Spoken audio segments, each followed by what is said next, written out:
Hello and welcome back students. तो आज हम स्टार्ट करते हैं सिटिंग अरेंजमेंट का टाइप 2, जहां पर हमने क्वेश्चन नंबर 6 to 10 एक स्क्वायर टेबल देख लिया था। अब उस स्क्वायर टेबल के बाद में जो नेक्स्ट क्वेश्चन है वो हम देखने वाले हैं। तो यहाँ पर आप देख सकते हैं एक स्क्वायर टेबल जो हमने देखा था लास्ट वीडियो के अंदर, और उसके बिहाफ पे कुछ क्वेश्चंस पूछे गए थे। तो ये उसके क्वेश्चंस थे। और आज हम जो स्टार्ट कर रहे हैं क्वेश्चन नंबर 11 to 16। तो ये रहा 11 to 16। तो चलिए स्टार्ट करते हैं अपने क्वेश्चन को, जहां पर इंफॉर्मेशन में हमें क्या बोला गया है। JPQ RSTU and V are four married couple. तो याद रखिए, अब जो हमको अरेंजमेंट देखने को मिल रहे हैं वो sitting arrangement with blood relation, sitting with blood relation हमको दे रखा है। तो इस तरह क्वेश्चन का कॉम्बिनेशन देखने को मिलेगा। तो आपको अपना लेवल स्टेप बाय स्टेप यानी कि धीरे धीरे बढ़ाना पड़ेगा। ओके, तो यहाँ बोला गया 8 लोग हैं, जिसमें से अगर 4 मैरिड कपल अगर ये बोल रहा है तो यानी कि 4 मेल होंगे और 4 फीमेल होगी। और एक सर्कुलर टेबल बैठते हैं जिनमें सभी का फेस कहाँ पर है, सेंटर की तरफ है। Okay, the profession of the mails, यानी कि जो मेल हैं उनके ही प्रोफेशन की बात की जा रही है। जिस जो ग्रुप में मेल हैं उनके प्रोफेशन इस तरह हैं: lecturer, lawyer, doctor and scientist. ठीक है। अमंग द मेल्स, अगर मेल्स की ही बात की जाए, ओनली वर्ड थोड़ा सा यहाँ पे अलर्ट हो जाइए। ओनली वर्ड जो होता है वो कंडीशन को रिप्रेजेंट कर रहा है। Only R and V sitting together, यानी कि मेल्स में केवल आर और वी ही साथ में बैठेंगे, यानी कि बाकी कोई मेल साथ में नहीं बैठने वाला। अमंग द मेल्स, पुरुषों में अगर बात की जाए तो केवल आर और वी ही साथ में बैठे और कोई साथ में ना बैठे। और आर का प्रोफेशन लॉयर है और वी का प्रोफेशन साइंटिस्ट गिवन है। आगे बोला गया है each man is seated beside his wife, प्रत्येक आदमी अपनी वाइफ के बगल में बैठा है। तो ये बात आपको क्लियर हो जाए, बिसाइड का मतलब होता है के बगल में। ठीक है, एक अलावा भी होता है, एक बगल भी होता है, तो दोनों में डिफरेंस होता है। आगे गिवन है U the wife of the lecturer is seated second to the right of V, यानी कि यू किसकी वाइफ है, लेक्चरर की वाइफ है। किसके सेकंड राइट पर है, वी के सेकंड राइट पर बैठी हुई है। उसके बाद गिवन है T is seated between U and V, जो टी है वह यू और वी के बीच में। पी वाइफ है डॉक्टर की, क्यू डॉक्टर नहीं है, एस मेल है। तो अपन ने इन्फॉर्मेशन को रीड कर लिया। अब स्टार्ट करते हैं अपने क्वेश्चन को। तो देखिए, हो सकता है वीडियो बड़ी हो जाए, लेकिन जो स्टेप बाय स्टेप मैं आपको समझा रहा हूं वो बहुत ही काम के हैं। तो चलिए स्टार्ट करते हैं यहाँ पे। तो हमें गिवन था एक सर्कुलर टेबल, तो हमने एक सर्कुलर टेबल को यहाँ पर बना लिया है। एक सर्कुलर टेबल है, ठीक है जी। अब इसके बिहाफ पे हमसे बोले गए कि 8 लोगों के बैठने की अरेंजमेंट बनाई जाए। तो 8 लोगों के बैठने की अरेंजमेंट बनाते हैं। यहाँ पर ये 2, 4, 2, 6 और 2, 8। ये हमारी एक अरेंजमेंट बनके तैयार हो गई है। ओके, अब देखो सबसे पहले क्या बोला है भाई, 4 मेल है, 4 मेल के प्रोफेशन दे रखे, फीमेल की कहीं बात नहीं है। तो याद रखें, 4 मैरिड कपल अगर इसने बोला है, ठीक है ना, क्या बोला है कि मैरिड कपल है, तो उसमें समझ में आ गया कि 4 मेल हैं और 4 फीमेल हैं। ठीक है जी। तो एक बात ये आपको क्लियर हो गई है। आगे क्वेश्चन में बोला था among the males only R and V sitting together. जब ये बात करता है कि आर और वी ही साथ में बैठेंगे, तो मैंने क्या करा, आर और वी को साथ में बिठाया। ये आर और ये वी। लेकिन दिमाग में एक बात आती है कि सर, आर और वी को अगर आपने साथ में बिठाया है तो पहले आर ही क्यों, बाद में वी ही क्यों? ऐसा भी तो पॉसिबल था कि हम पहले वी को बिठा लें और बाद में आर आ जाए। तो मैंने कहा ठीक है जी, तो हम क्या करते हैं, इसके लिए एक पॉसिबल डायग्राम बना लेते हैं यहाँ पे।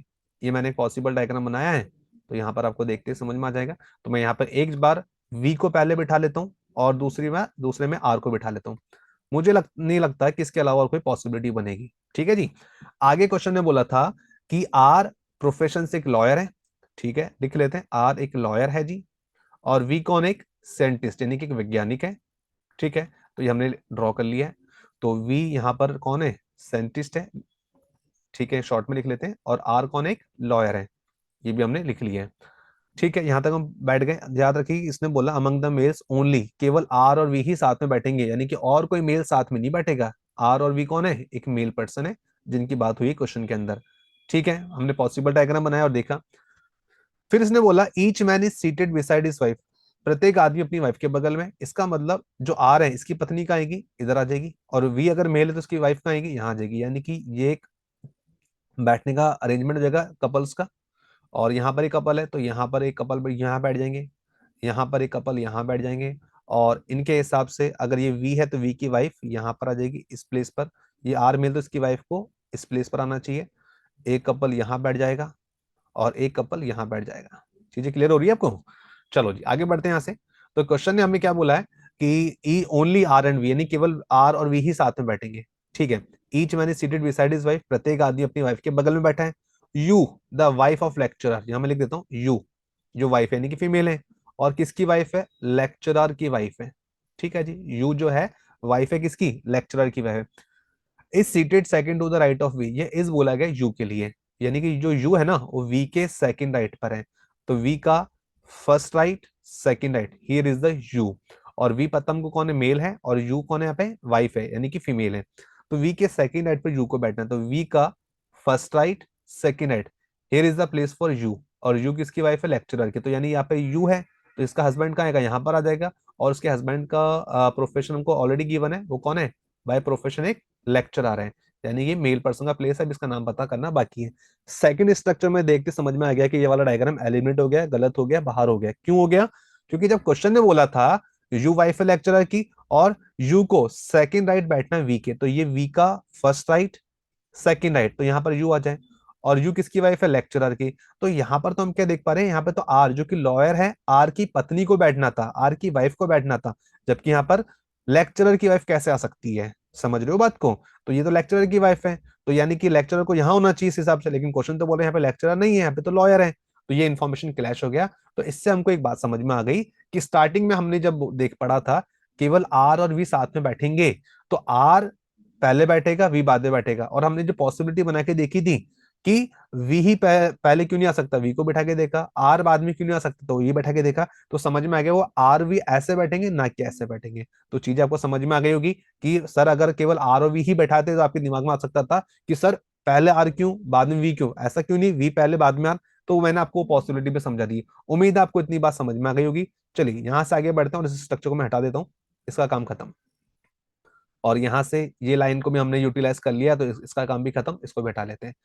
आगे इंफॉर्मेशन रीड कर लेते हैं क्या गिवन है। U the wife of lecturer is seated second to the right of V, ये बात हो चुकी, वी का फर्स्ट राइट, सेकंड राइट, ठीक है जी। फिर क्वेश्चन ने बोला T is seated between U and V, जो टी है ना वो किसके बीच में है, यू और वी के बीच में। तो टी जो है वह है यू और वी के मध्य में। तो हमको अच्छे से पता है ये यू का प्लेस, ये वी का place, so this is the place for T. तो T is the wife of scientist कहलाएगी। टी जो है यू और वी के बीच में है ना, तो यहाँ पर यू और यहाँ पर वी, तो यहाँ पर टी का प्लेस मिल गया। इतनी बात क्लियर हो गई। ओके, आगे हमको एक चीज और क्लियर हो रही है, ये लॉयर है, ये साइंटिस्ट है, ये लेक्चरर है, कोई भी दो मेल साथ में नहीं बैठ सकते केवल आरओवी के अलावा। तो मुझे समझ में आ गया था कि ये अगर मेल का प्लेस है तो यहाँ पर मेल नहीं आ सकता, यहाँ ये फीमेल का प्लेस होगा, और ये मेल का प्लेस हो जाएगा। उसके बाद में ये प्रोफेशन किसका जाएगा, भाई चार प्रोफेशन वाले लोग थे ना, डॉक्टर, लॉयर, साइंटिस्ट, लेक्चरर, तो ये वाला प्रोफेशन किसका, डॉक्टर का। तो यहाँ पर आ जाए डॉक्टर। नेक्स्ट इन्फॉर्मेशन, तो ये वाली इन्फॉर्मेशन को हम यूटिलाइज कर लिया था। आगे बढ़ते हैं यहाँ से। P is the wife of doctor, तो डॉक्टर यहाँ पर है, नाम नहीं पता, तो पी जो है वो किसकी वाइफ है, डॉक्टर की वाइफ, तो पी का प्लेस कुछ ही हो जाएगा। P is the wife of doctor, ये हस्बैंड वाइफ हो गए।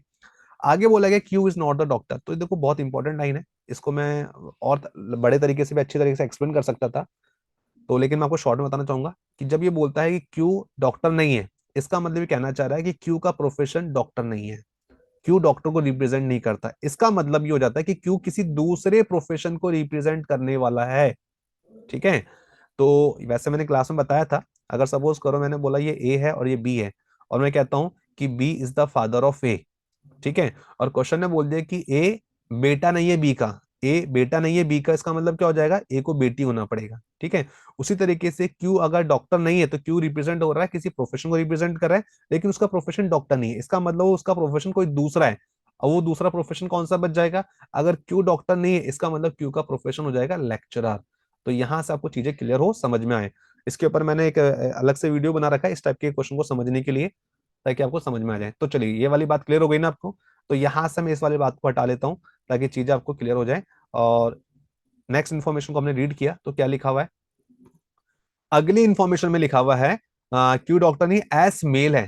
देखो जी एस मेल है, तो आर मेल यहाँ पर है, वी साइंटिस्ट है, ये लेक्चरर है, तो एक मेल का प्लेस बच गया डॉक्टर, यानी कि एस कौन हो जाएगा, मेल, तो एस इज अ डॉक्टर, और एस की वाइफ का नाम पी। अब देखो जी 8 लोगों में से 7 आ गए, तो रिमेनिंग जो नेम मिसिंग है मुझे लग रहा है जे, तो जे का प्लेस ये हो जाएगा। तो जे और आर मैरिड कपल है, तो समझ में आ गया R is the husband of J and J is the wife of R, एक कपल ये हो गया।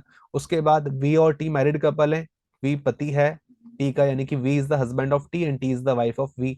आगे क्यू और यू मैरिड कपल है, तो Q is the husband of U and U is the wife of Q. उसके अलावा एस और P, S is the husband of P and P is the wife of S। तो ये बात हो गई। और 4 लोगों के प्रोफेशन थे वो हमको पता चल चुके हैं। और 4 मेल कौन है, 4 फीमेल कौन है, कौन किसके लेफ्ट में, कौन किसके राइट में, सब हमको पता चल चुका है। अब इसके बिहाफ पर आपसे जो क्वेश्चन पूछे गए हैं वो कुछ क्वेश्चन ये रहे, एक बार नजर डालो उसके ऊपर।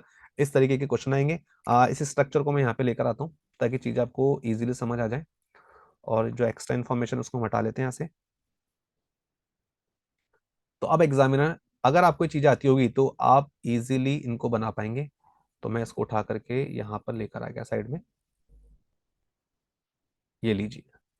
अब चाहे जो मर्जी क्वेश्चन आपसे पूछे आप बना सकते हैं कि बताइए पी का पोजीशन क्या है एस के रेस्पेक्ट में। तो पी का पोजीशन ये रहा, एस के रेस्पेक्ट में इमीडिएट लेफ्ट पर है, तो इमीडिएट लेफ्ट ये रहा। तो बताइए जे का पोजीशन क्या है टी के रेस्पेक्ट में। तो जे का पोजीशन टी के रेस्पेक्ट में देखे तो टी का first left, second left, third left, third to the left, तो यस ऑप्शन नंबर ए। तो कपल्स के रिगार्डिंग क्या ट्रू है, पी वाइफ है इसकी, नो। इसने ट्रू पूछा ना, अच्छा नॉट ट्रू पूछा है, तो ये बात तो सही है। पी वाइफ है इसकी, तो ये वाली बात हम नहीं लेंगे। टी वाइफ है क्यू की, यस। टी वाइफ है क्यू की नहीं है, ये बात ट्रू नहीं है, तो ऑप्शन नंबर बी आंसर हो गया। उसके अलावा आर हस्बैंड है जे का, तो ये बात सही है। जे और एस एक दूसरे के बगल में बैठे हैं, तो ये बात भी सही है। हमको तो सही वाली थोड़ी देखना है, हमको तो नॉट ट्रू वाली बात देखनी थी। तो यानी कि यहां से समझ में आ गया कि T is the wife of Q, जो उसने बात बोली वो गलत है, तो हमको उसने नॉट ट्रू पूछा था, तो इस तरीके से हम उसको सॉल्व कर लेंगे। यानी कहने का मतलब है एक बार अगर अरेंजमेंट बन गया, चाहे जो मर्जी आपसे बात पूछे आप सॉल्व कर सकते हैं। अब देखो उसके बाद ये भी चीज इन्होंने पूछी है, तो आप इस चीज को बना सकते हैं। ठीक है जी। तो चलिए इस वीडियो में इतना ही पढ़ेंगे, कंटिन्यू करेंगे हम नेक्स्ट वीडियो में। तो नेक्स्ट वीडियो के लिए मैं आपको यहाँ पे स्लाइड दिखा देता हूँ। देखो और भी क्वेश्चंस पूछे गए यहाँ पे, काफी क्वेश्चन पूछे हैं। Very good. तो यहाँ पर आप इसका स्क्रीनशॉट ले लीजिए एक बार, और मैं क्वेश्चन को यहाँ से क्लियर भी कर देता हूँ। ये क्वेश्चन क्लियर हो गया। तो ये वाला क्वेश्चन था अपना। ठीक है जी, स्क्रीनशॉट ले लीजिए ताकि चीजें समझने में आसानी हो जाए। तो चलिए नेक्स्ट वीडियो के लिए मैं आपको एक काम करता हूँ, क्वेश्चन दिखा देता हूँ। इन क्वेश्चन का आप ट्राई कीजिएगा। ये वाला क्वेश्चन सॉल्व करेंगे हम अगली के वीडियो के अंदर। तो मैं चाहता हूँ इसका स्क्रीनशॉट लीजिए।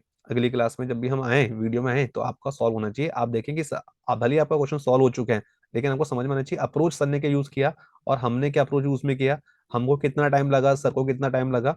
तो वो आपको सीखनी है, ठीक है ना। तो ये नेक्स्ट क्वेश्चन जो होगा उसका स्क्रीनशॉट आपने ले लिया होगा। इन सबको हम नेक्स्ट क्लास में, नेक्स्ट वीडियो में देखने वाले हैं। ठीक है, एक क्वेश्चन और देख लीजिए।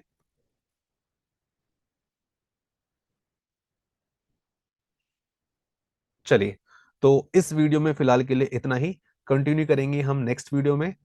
तो उम्मीद है आपने जो चीजें देखी समझी होगी, आपको समझ में आया होगा। अगर कुछ भी कंफ्यूजन या डाउट रहता है तो मुझे आप कमेंट बॉक्स में बताएंगे, और वीडियो कैसी लगी कमेंट बॉक्स में जरूर बताइएगा। चलिए मिलते हैं नेक्स्ट वीडियो में। Thank you.